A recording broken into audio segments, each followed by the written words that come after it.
Ang programang ito ay rated SPG. Striktong patnubay at gabay ng magulang ang kailangan. Maaaring may masiselang tema, lengguwahe, karahasan, sexual, horror o droga na hindi angkop sa mga... Ako nga. Moira?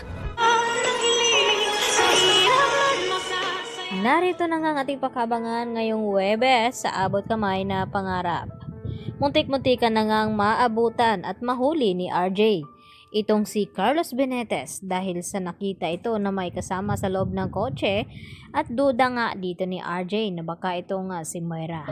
At agad naman napansin ni Carlos Benitez na may sumusunod nga sa kanila at dito rin na sinabi ni Moira na kotse nga ito ni Robert. Kaya agad din nakaisip ng paraan itong si Carlos upang ilihis itong kanyang kotse at hindi diretso sa airport.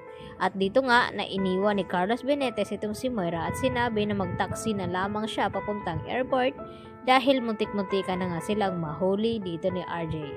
Samantala, nagpunta naman itong si Giselle dito sa airport, nagbabaka sakali na baka dito si Moira makita at sa hindi inasahan ay si Zoe nga ang kanyang nakita at inakala ni Giselle na makipagkita itong si Zoe sa kanyang ina.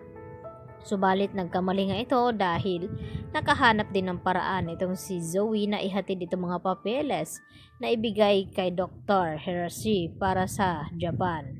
At dahil dito, napahiya nga itong si Giselle. At naabutan ni Giselle sa Apex Hospital itong si RJ na tila nawawala na ng pag-asa. At dito rin naman na sinabi ni Giselle kay RJ na lakasan lang ang kanilang loob at huwag mawala ng pag-asa dahil makikita daw nila itong si Moira. At nagtanong itong si Giselle dito kay RJ kung saang bansa imposible na magpunta nga itong si Moira. At naisip ni RJ na baka sa Amerika dahil may mga kamag-anak daw siya naroon. Subalit baka hindi rin sa Amerika ito nagtungo dahil sa tulong nga dito ni Carlos.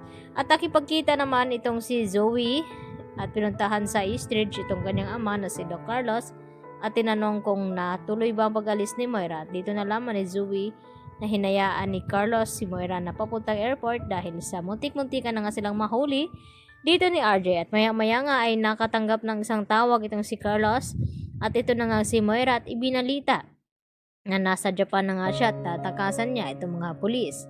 At nakahinga naman ng maluwag itong si Zoe nang malaman niya na ligtas na nga itong kanyang ina na si Moira. At dapat daw ay bumili ito ng sariling gamit nang sa ganun ay matawagan niya itong si Zoe. Samantala, galit na galit naman itong si Zoe nang malaman niya dito kay RJ na i-broadcast ni RJ sa buong media at sa lahat ng kanilang mga kababayan na nasa ibang bansa na sana kapag makita itong si Moira ay magbigay alam sa kanila upang magbigay ng pabuya itong sina Giselle na mahigit 1,000,000 pesos kapalit kay Moira Tanyag. At dito na hindi nagustuhan ni Zoe. At dito nga na tumawag itong si Moira kay Carlos at nalaman din ni Moira na nasa Japan itong si Lynette at Annalyn at pinag-iingat niya ito. At kinabukasan nakipagkita na nga itong si Moira dito sa kakilala ni Carlos Benitez na mag-ayos nga sa kanyang mga papeles.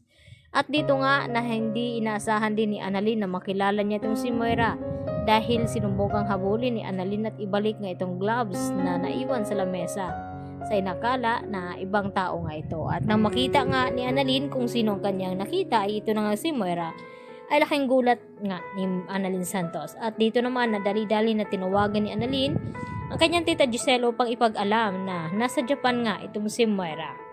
At kinakailangan nagawan agad nila ng search warrant o para mahuli agad itong si Moira. Yan lang po at marami pong salamat sa inyong panonood at hanggang sa muli.